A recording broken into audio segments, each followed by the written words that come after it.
Hey, it's Krys, And Valerie. and welcome to Haunt Couture, the show where we break down the wardrobes of your fave horror films and TV shows. So it's time. Today we're diving into AMC's The Vampire Lestat, previously known as Interview with the Vampire.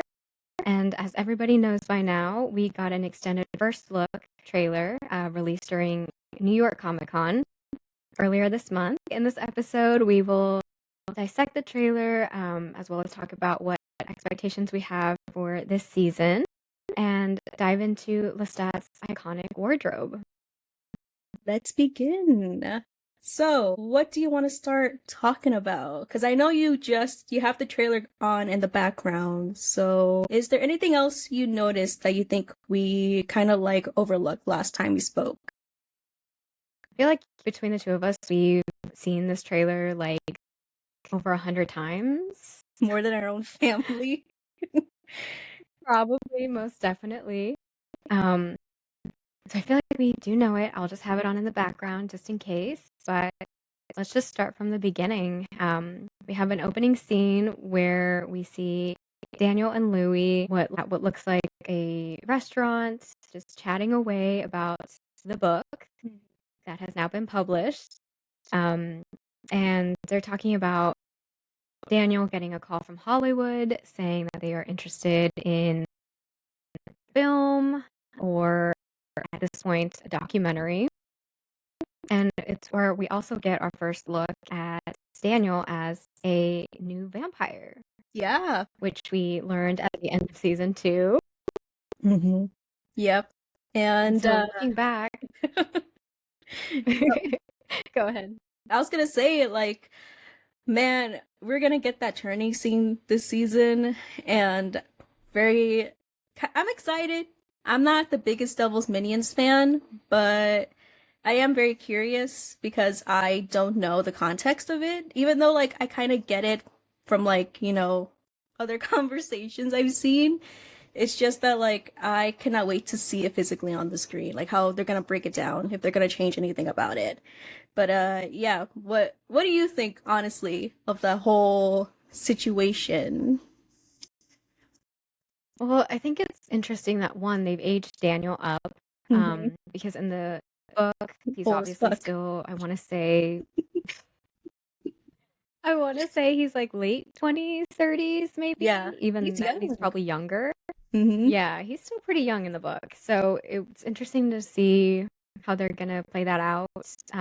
If we're going to see flashbacks to the 70s, where Armand and Daniel are kind of like playing this cat and mouse game. And it looks like they're also playing cat and mouse now,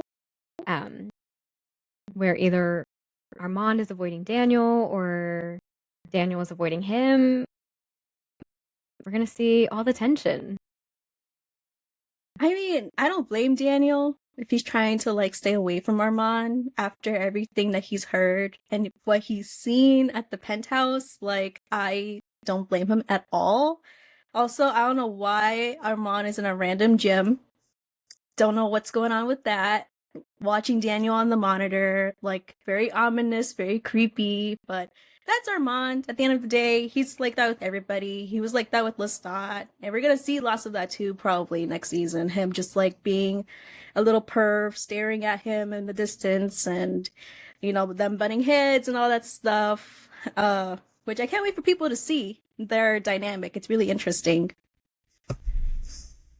Yes, we're definitely going to see more of the gremlin. But kind of going back to this conversation, we see Daniel is kind of embracing the edgier side of being a vampire. Yeah.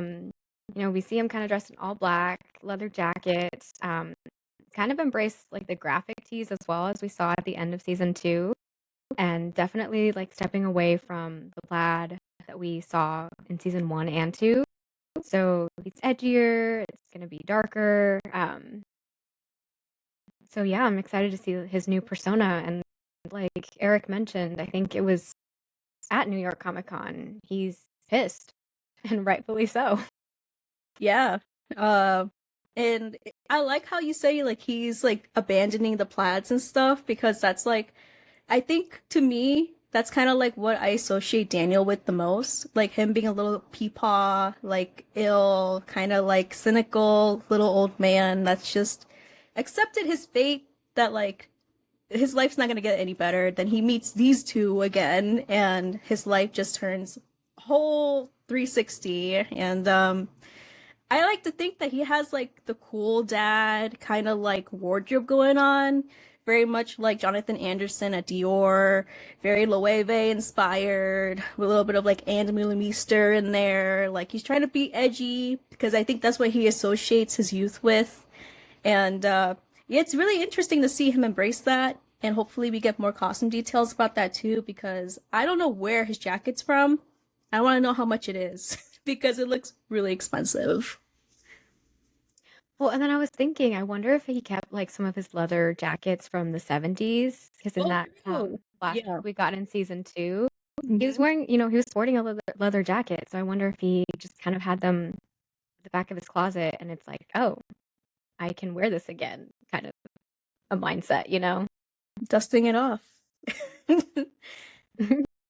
Yeah. But we also get a glimpse of Louis, who's now free from Armand. He's out of the Dubai Freedom. prison. Hmm. Yes, exactly. And we see him wearing a lot of color now, which is so nice to see.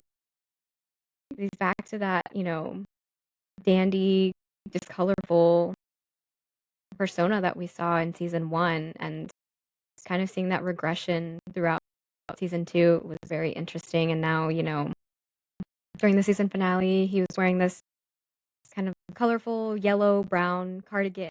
Oh, excuse me, cardigan. And so it was nice to see he's kind of going back to his old self. Yeah, for sure. And I like how they chose that cardigan for him at the end, as like a homage to a Claudia, but also like him having that spark again. Like Louis' signature color is gold, like in the book and in the TV show. Like he is the fire that everybody's sort of drawn to, especially with Lestat. Lestat's wardrobe's very cold toned, very like again, like his signature color is like purple. If you read the books, like the velvet type of like suit or what, like the cape or something that he has, like that's his thing. And to see Louis really embrace that side of himself that he's abandoned for so long is really, heartwarming to see. Like you said too, like the dandyisms coming back for him, very like quiet luxury type of like ways. I'm actually kind of surprised we haven't seen anything from the row yet on Louis. I feel like he would be a top client over there with the Olsen twins. But yeah, I caught that too, that like the layering's back and the earth tones are back. He's being more grounded, he's more sure of himself and his identity away from you know who. And it's kind of interesting to see him taking this quiet luxury approach because in season one, we kind of saw more of a grandeur in his fashion, like the suits. Yeah. So he's definitely wearing a lot more color, but it's still muted compared to what we saw in the first season or back to 1910s Louis, when he first became a vampire and even before then. So kind of interesting that they're taking this quiet luxury approach with him. Yeah. I mean, realistically, this was the best way for them to go, I feel. Because I also think, like, with everything going on in the fashion world nowadays, like, people love that buzzword, like quiet luxury or silent luxury. And it's been popping up on my TikTok, at least, that people are trying to be like old money and they're buying the worst outfits ever. Meanwhile, most people who do come for money or who are top clients at these really like secretive type of like brands or designers, they kind of look basic, but like in a really like elevated type of way. Like it's more like tailoring, more fitted. The colors are more specific, they're more rich, they're more indulgent. And we kind of see that with Louis now, that he's like tapping into that a little bit. And I want to see more of that. And also him accessorizing a lot more too. It's good that you bring that up because that just made me think of like the difference between generational wealth and then new money Yeah. wealth. Yeah. Whereas, like, yeah, you definitely see the quiet luxury in generational wealth versus the new money, where it's like, oh, like, I want to be playful with my wardrobe. So, yeah, that's definitely an interesting conversation. It's like comparing TikTokers with Succession characters in my eyes. Like when Yes. you come from money, you look like Logan Roy or like Siobhan, like that type of look. But then when you're trying to Yes. replicate that, it just looks so weird and uncanny. So I like how they're going the more natural route for Louis because he does come from a lot of money. Right. Yeah. And I mean, he's made a lot of money throughout his Yeah, yeah. 2 centuries, almost 2 centuries that he's been alive. He high Yeah. key a slumlord, low key. Like he owns so many properties, and we see that too in the trailer. Like in the back, that like Lestat's in like one of the premieres for Immortal Properties. So like, I wonder if Louis also has a record label on the side or something because he does appreciate music a lot, and that would be really interesting too to tie in with his brother. That's the last time he danced like out in the public. Mm. So yeah, maybe I don't know. He's got some side quests going on too. Paul, what a callback.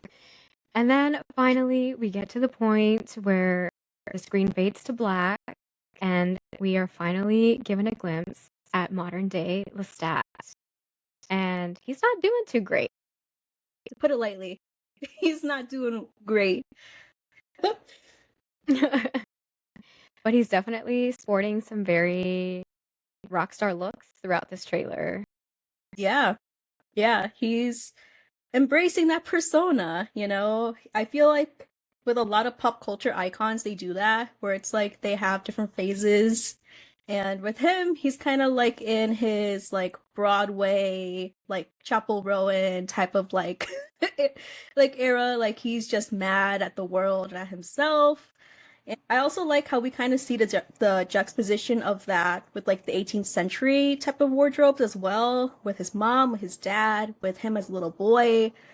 But it's interesting to see the differences between his younger self already behind the scenes versus like him older and how that kind of like influences his style and his color palette. Yeah, definitely embracing Lenny Kravitz. I definitely get is it Jim Morrison vibes Yeah, from this high phase key. of his. The shirtless vibes, yeah. That rock star god Oh my type. god. And also lots of Hedwig and the Angry Inch. That was also on the inspo board for them. And personally, my favorite like canon inspo for him is Frankenfurter from Rocky Horror. There's a lot of parallels going on there, whether it be the glam or the grandiose like type manners, what have you. Also, just them wanting to belong and feeling like monsters, and their presence is very striking. Also, really like how they're kind of like were a little too on the nose with Chapel Rowan with the red streak in his hair. Like he has that little like moment every girl has where like they need to change something about their appearance and they dye their hair pink or red. I love that. I like how they went that route for him. Right, very much capturing the I'm going through something. I Going need through a breakup. exactly. And like, oh my, we were talking about that too, that like Sam, we think it's a Sam decision, okay, that like he got the piercings. Kind of like that type of vibe. Lestat would for sure get like piercings, even if they reject overnight, like he would just do it just because he needs a change. Like, that's just the type of guy that he is. Always has to be doing something. Always. But Always. let's kind of break down the looks. I think you were the one that called out a specific pink corset look that we saw. Not to brag, but yeah, that was me. I spent hours on my phone, like thinking, where have I seen this before? And it's the Jean Paul Gaultier corset set from the 90s. It's archive. We also see Lestat wear something else from Jean Paul Gaultier, also archive. Long sleeve, cathedral type of top. Very sacrilegious of him. Very, very Lestat. I found one that somebody on Instagram was like selling for like 425 bucks, which somebody did buy in January. Don't know if it was someone on set. Don't know. Don't quote me on that. But timing, a little suspicious. Then there was another one on First Tips for 708. A little bit more pricey, but you know, it's an archive type of like top. It's vintage, you know, so I don't blame them. He's also seen wearing this top with these Couture Liberté denim pants, even though they look kind of like leather. And those retail for about 1,495. So the whole outfit is about or a little bit over 2,100 bucks. That's kind of like where we're starting with Lestat. His price point, his wardrobe. Very pricey. And it's a very good callback to the books. That just confirmed that he's very into what was it, Armani? Most likely leaning towards Tom Ford. Mm-hmm. He's a Ralph Lauren guy. So yeah, this Jean Paul route was very interesting when we first talked about it. And I kind of see it too, considering that I'm pretty sure who was it, Mason Margiela was an intern at Jean Paul Gaultier, I believe. And we see that influence nowadays with different trends going on. I like that we see that part of his vampirism, that he's in the know of these things, and he was there for the inception of a lot of different trends, different things in fashion. I think it's also kind of a nice callback to season 1 where it was Louis helping him kind of get out of that 19th century fashion, and then bringing him to those modern times in the 1910s. Yeah. And now he's kind of ahead of the game. Yeah, that's kind of crazy. He is the stereotypical boyfriend that he's low-key steals your charm, bro. He is the type of guy that's yeah, I knew about that, but no, it's his fucking girlfriend that introduced him to all this stuff. He wants to think that he did, think of this beforehand, but no, he didn't. No. But aside from the modern, like you mentioned before, we are taken back to 18th century France, and we see the aristocratic and romantic side of Mr. Lestat.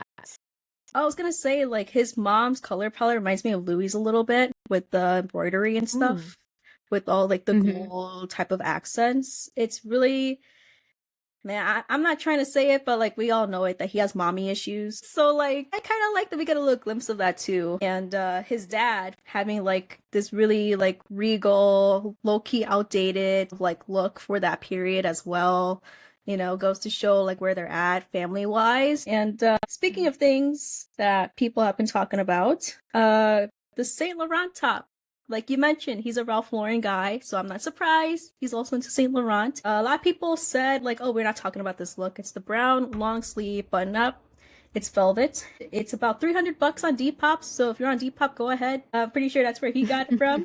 Goes to show they're going the quiet luxury route. Maybe he stole it from Louis' closet, maybe he didn't. I don't know. It does seem like something Louis would own. It's kind of a full circle moment for him a little bit. We get to see him go back to the early 1910s, 1920s type of palette. And it's has a nice texture to it. He's a very sensual guy. Like you mentioned before, he is very much into velvet and stuff. He loves touching things, and it's a nice little nod to that part of his personality. Yeah, we're definitely gonna see more velvet down the line, hopefully in future seasons. But we also get this interesting kind of look at him on stage, where it looks like he's wearing a similar makeup look to his Harlequin days, or at least what Armand said he looked like in season 2 when he was on stage. Supposedly.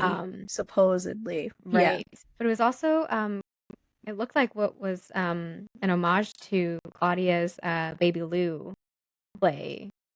Because it looks like he was wearing either braids or pigtails of the sort. Yeah. Which my heart's going to break when he reads that in the book, if that even made it into the edited book.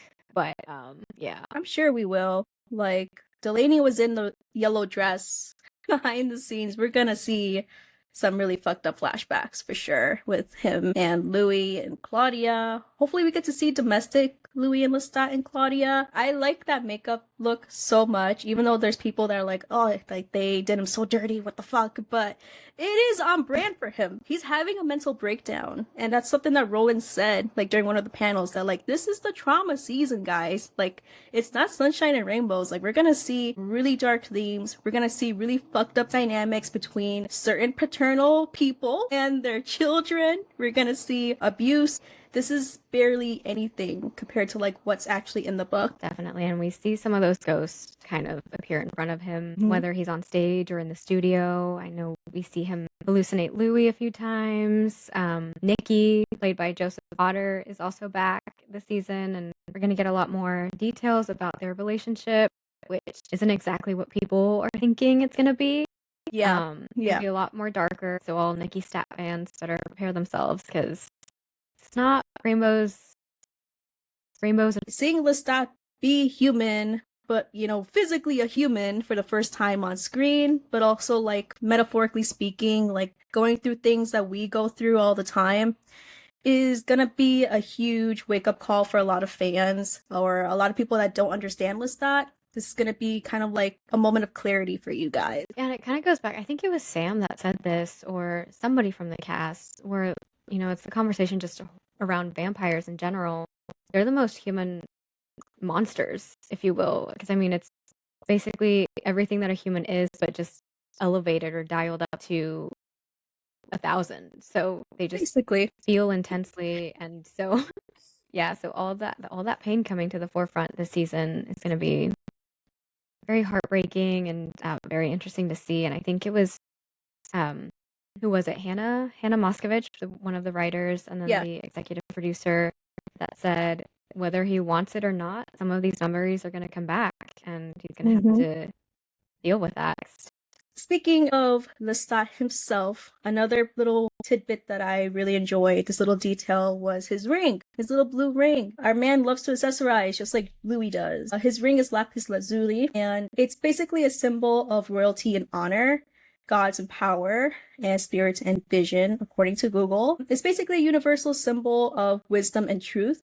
So him wearing that on his pointer finger is kind of like, to me, it just seems like he's trying to like somewhat conjure up, spiritually speaking, like some balance in his life. Maybe he's spiritual girly, I don't know.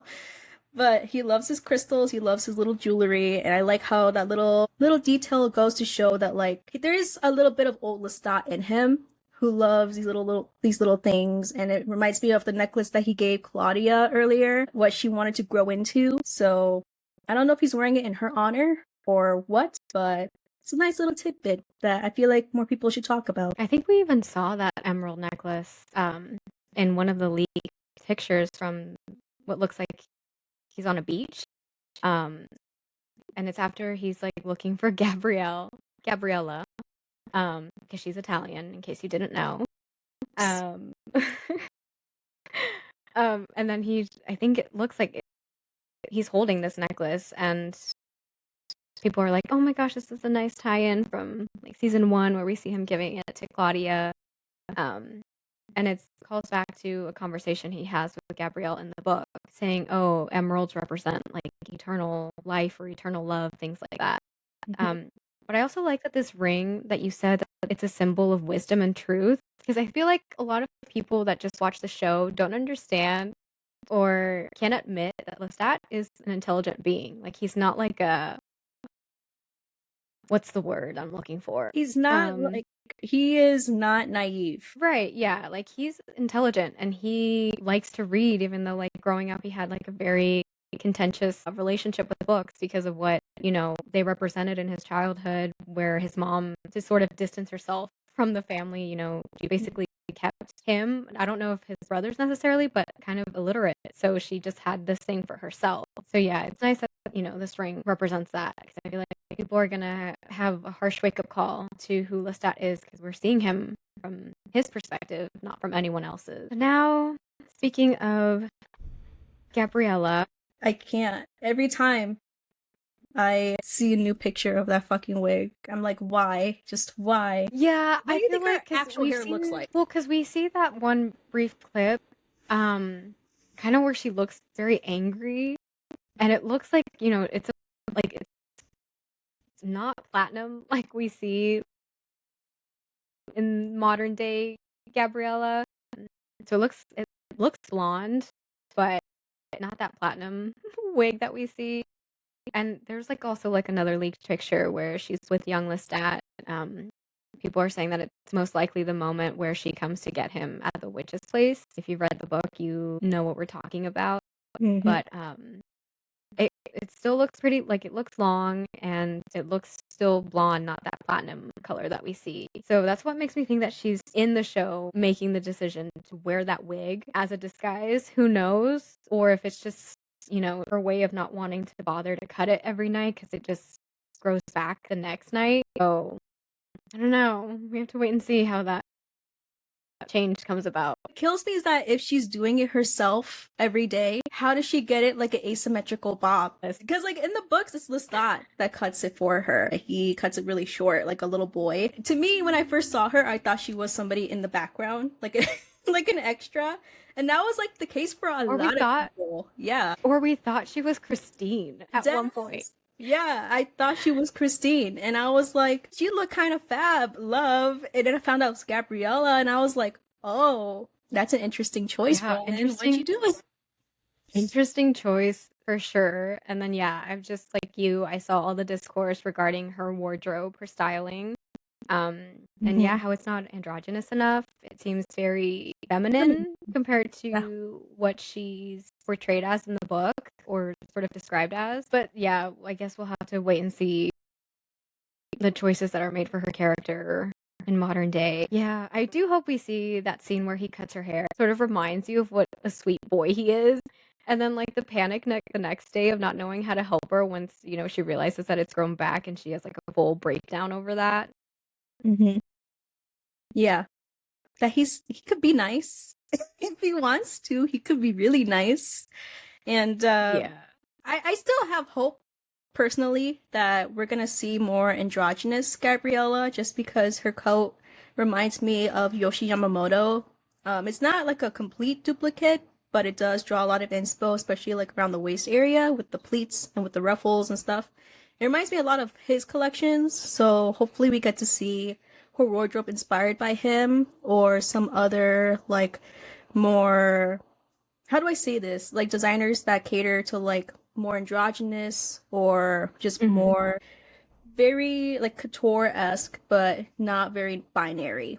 You know what I mean? Definitely going to be interesting to see if her color palette is more muted, more kind of those earthy, darker tones. Because yeah, like you said, we've only seen that like beige trench coat and then black in those pictures that we got from the Entertainment Weekly first look, and then also what we've seen in the trailer when she's watching Lestat on stage when they're at the strip club. It's okay. Yeah, going to the strip club with mom, just normal Friday night. Oh my god, we have to talk about that look for him too, like how he looks like Gary Oldman from Dracula with the with the shades. I know he was geeking. Yeah. I know Sam was so excited he got to wear the infamous pale violet glasses. Like, he looks so like Count there with the cravat and everything. Oh my gosh. They're dynamic. I'm very excited to see. Yeah, her little twin. Kind of cringy though, but yeah. What else did we miss in the trailer? I was gonna say from yesterday, by the time we're well, not us, but you guys are listening, a little sneak peek trailer kind of thing was released yesterday by AMC with Lestat singing. And I noticed in the little snippet, there's his hand, obviously on the microphone, like wrapping around it. He's wearing gold nail polish. I saw like a shimmer. I didn't really pick up gold, but I definitely saw like kind of like a shimmery polish. To match with the theme. And it makes sense too, because of like the logo on the clipboard that they use for filming, with like the logo or whatever. You could see someone make that logo with their hand too, like in the crowd, like by the end of the snippet. Yeah. First of all, happy Halloween, by the way, by the time that you guys are listening.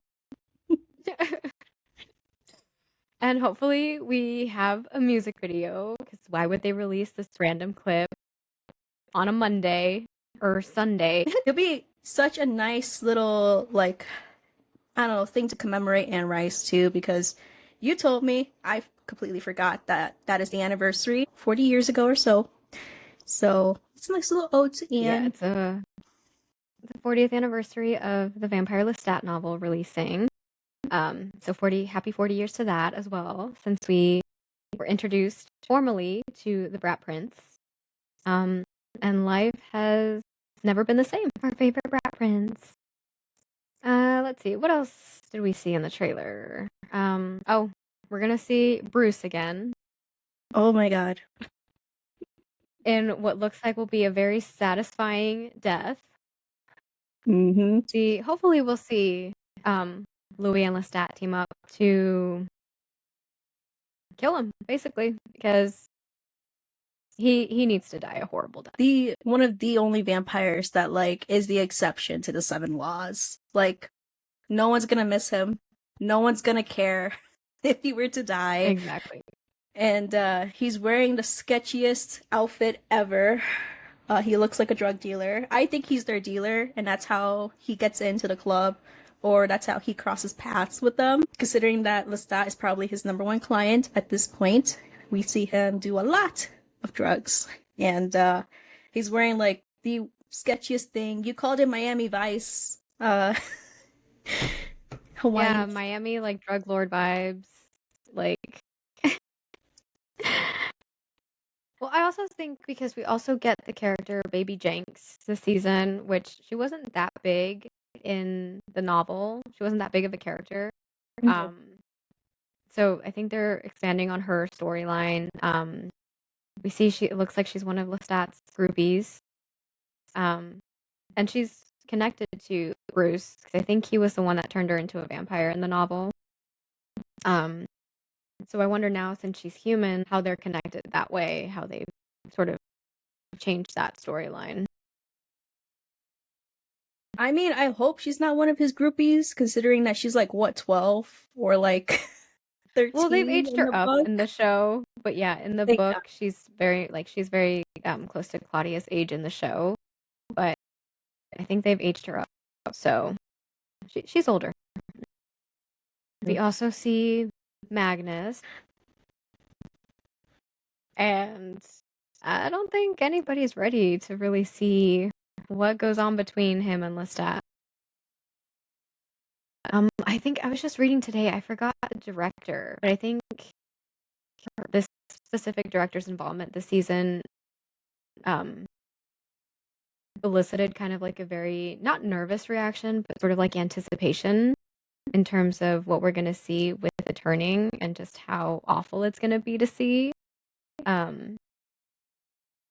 So yeah, I don't think we're ready to see that week-long abuse that he described in season 1. Torture, to put it lightly, medieval torture of Lestat de Liancourt. I did not find him as scary in the trailer, and I know that's a hot take. He looks like Jack White to me with the emo haircut, but the teeth, emo boy, literally Panic at the Disco mystery member to me. But the teeth, on the other hand, very fucking accurate. Like, that is exactly kind of like what I envision, and a lot of people envision too, from the books, that like he is a piranha essentially. Like, if he bites you, you cannot get away from him. I am kind of also like intrigued that they made him look younger, surprisingly. Like, in the crowd, he doesn't look as ancient as I thought he was gonna be. Yeah, I like that they made his eyes black. Yeah, I think that was also like a very like specific detail from how Lestat described him in the book. I will say I did, kind of opposite to you, I did find him more terrifying. okay. I was just listening to like a podcast the other day, who also kind of talk about the show. And I agreed with what I forgot her name. I need to be better with names. But the fact that they made him seem more human, I think, is more terrifying, just because you sort of think to like all these other serial killers who look, human but are just monstrous beings. Like, she talked about like Ted Bundy, and then like it's like, yeah, like, he seemed very human, but really he turned out to be this horrible, horrible monster. So to me, the fact that they made him look a bit more tangible, if you will, I think sort of elevates that fear, if you will. It's like it makes him more like within grasp. Like, you can touch him and you can feel him. Like, it's more immersive. Right, yeah. Whereas like when I was reading the book, I was like, okay, like, I mean, yeah, like this sounds terrifying, but I don't know, now that I see him and that he's sort of made to look like a human but really isn't, like, yeah, I think it's a little more terrifying. Yeah, I completely agree with that. So, and I'm also very excited to see what this actor does with it, and just how other ways sort of that terror is expressed. Um, yeah, I'm excited to see him, but just not excited to see what follows. The aftermath. Oh my gosh, I don't know if you've seen Outlander, um, the show, but when I first watched that show and then I read the Vampire Lestat, I immediately thought back to those scenes where this character named Jamie, um, he sort of experienced a similar situation with another man sort of abusing him. So if you ever watch it, and it'll make you think of the book because it's so similar to what I think Lestat experienced with Magnus. And if you've probably seen like a lot of discourse around it as well. Like, yeah, like a lot of fans are like, oh my gosh, this is going to be similar, if not worse, to what we saw in Outlander because it's really like grotesque and just awful. I've heard of that comparison too. I just had no idea who any of these people were. Yeah. In this podcast that I was listening to, they talked about maybe getting more of Gabriella's backstory, which I wonder too how much they're going to go back because Jennifer talked about sort of her being married off at 15 and just more of a backstory of her character. So I wonder if that was just more exposition for the actor to have, or if we're actually going to see that deep dive into her character too. That'll be interesting to see. And it would make a lot more sense for people who haven't read the book either. Because we kind of see her, if we don't have that context, I feel like people just think like, oh, like she's miserable, so what? But it's important as to why she is miserable and why she's so against, gender stereotypes and patriarchal ideals. Hopefully it's not just like extra stuff for her to like act up on or something, like you said. Because yeah, that's really major for Gabriella. Yeah. Let's see, what else? What else do we see in this trailer? Oh yeah, we saw what people are saying are divorce proceedings between Louis and Lestat. But really, I think it's just talking about the book and Hollywood wanting to make like a documentary or something. Where do you think we'll see them? That's exactly what I was thinking. Like, this isn't technically a divorce hearing because Louis is enjoying it a little too much. I feel like if it was, he would just be like ruthless because he is a businessman. He knows what he's doing. It read more like them with rights and with royalties and licenses and stuff. Like they were just trying to like clarify all that. But it would be hilarious if they did decide to adapt Interview with the Vampire and we get to see them choose like who would play them in this movie. Well, I don't know if you caught it too, but there's a scene where we see, I don't know if like Lestat is hallucinating, but we see Dr. Farid Banzali from season 2 or season 1. We see this other random man, and then we see Nikki, and then you see like the cake, this right? Yeah, you see this like semi-eaten cake, and then you see like the cake toppers, and it looks like Louis from the show, and then Louis from the movie. Oh shit! I thought it was Louis and Lestat, and then they fucked up on the hair. No, well, yeah, and then somebody zoomed in on that, and I'm like, oh my gosh, that is them. Dude, oh my god. Imagine he had an affair with his fucking actor. So chic. The actor that plays Louis. Oh my gosh, that'd be funny.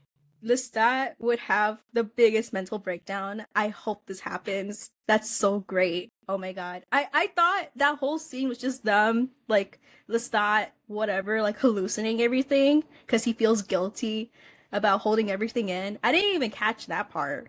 Damn, that's a good catch. Yeah, I didn't either, and then I was just like, I think either scrolling on Tumblr or like TikTok, and then I saw somebody like point that out, and I'm like, oh my gosh, that is Louis from the show, and then Louis from the original 1994 movie.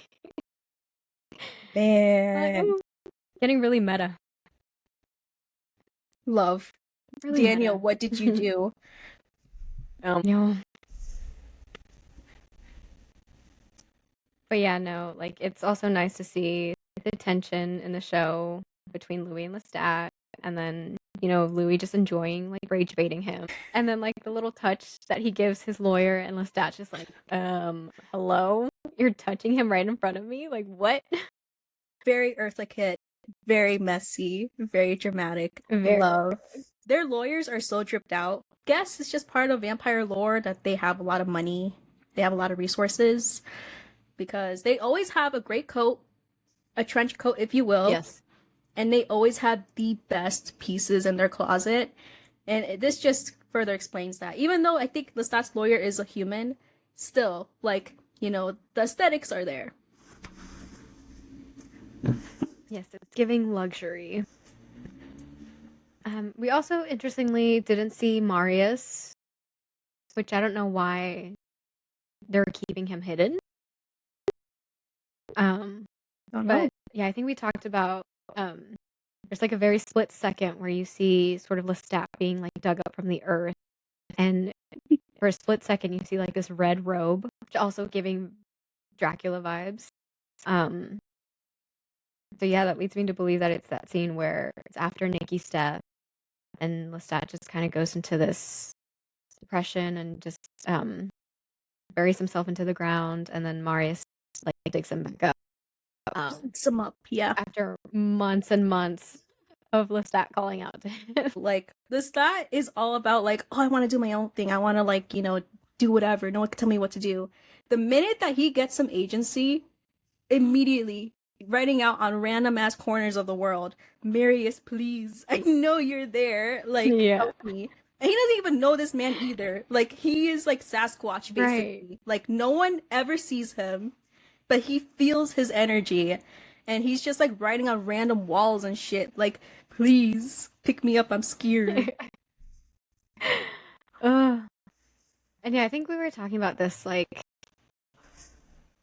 it'd be interesting, obviously, to see Marius, because, you know, we've only seen that character in Queen of the Damned. Mm-hmm. Which I feel like we're going to talk about that film at some point as well. Of course. But yeah, we were just talking about this, like, so many things could have been avoided if it weren't for Marius. Dude, he is the fucking catalyst for most of, if not everything happening. Yeah. Specifically with Lestat's little family unit. Yep.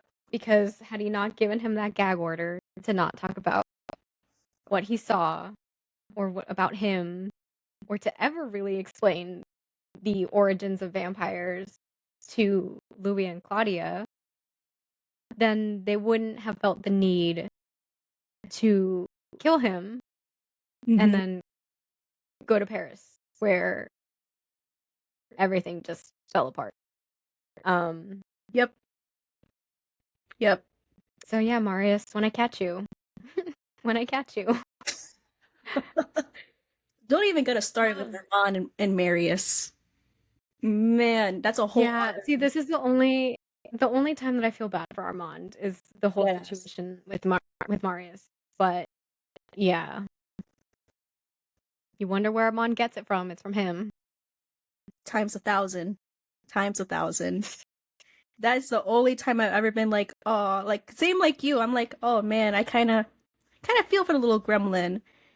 But then again, he just chooses chaos. And that's kind of like why him and Lestat clash so much. Because Lestat knows he's self-sabotaging, but he still does it anyways to see like how it's going to like plan out. Versus with Armand, he does it because he likes to do it. Like, he likes to see the destruction and all this stuff.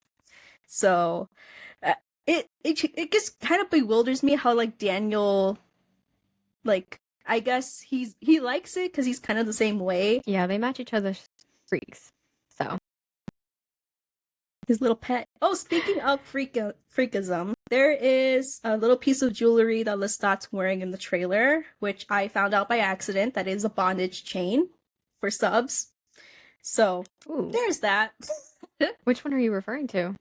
He's wearing when he's wearing like the brown velvet button up, like on the chair, and even like on stage you can kind of see it, depending on the lighting. It's this chain with the big circle in the middle in his chest. It is a bondage chain for subs to wear around their doms, and I I really am not ready to see that either. Like how Lestat's trauma leads to hypersexuality, and how he measures his worth based off desire, and yeah, how that kind of skews his perception of the world and with vampirism. Yeah, and I think we were just talking about this today, no? You had sent me something talking about that. Even like in the little clip that we see that they just released. I mean, he's shirtless on stage, very much um playing on that hypersexualization, whether, he intends to or not in a way, like that's just where his mind automatically goes. Again, like placing his worth on sexuality and desire because that's, the only thing he's ever known. Yeah. It's nice little hints, little details like hidden. I didn't catch that. So nice catch on that. You found out by accident.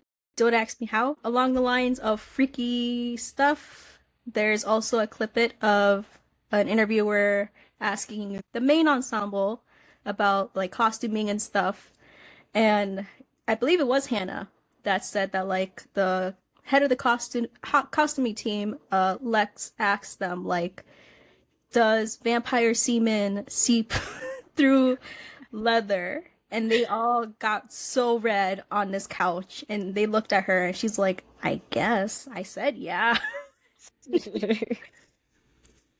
Or Assad was like, I want to know the answer. I wonder if we ever get that scene, if that's what leads to.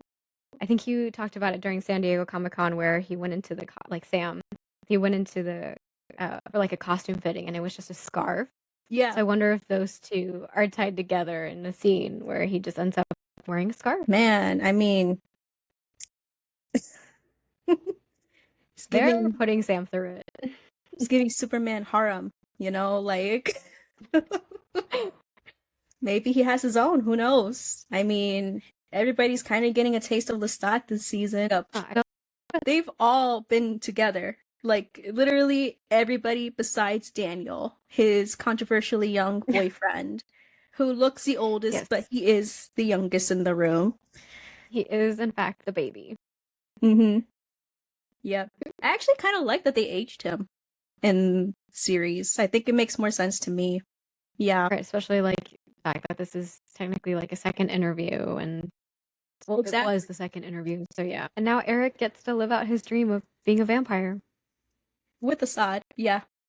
Yes.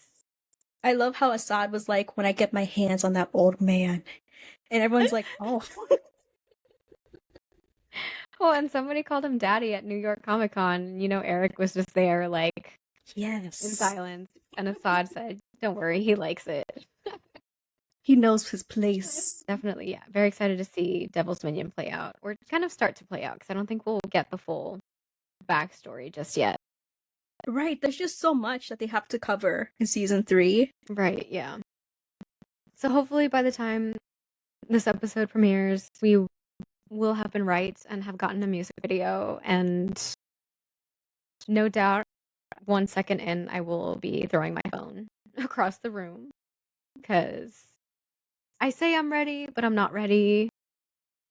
I say I want the season now, but I don't. I need to prepare.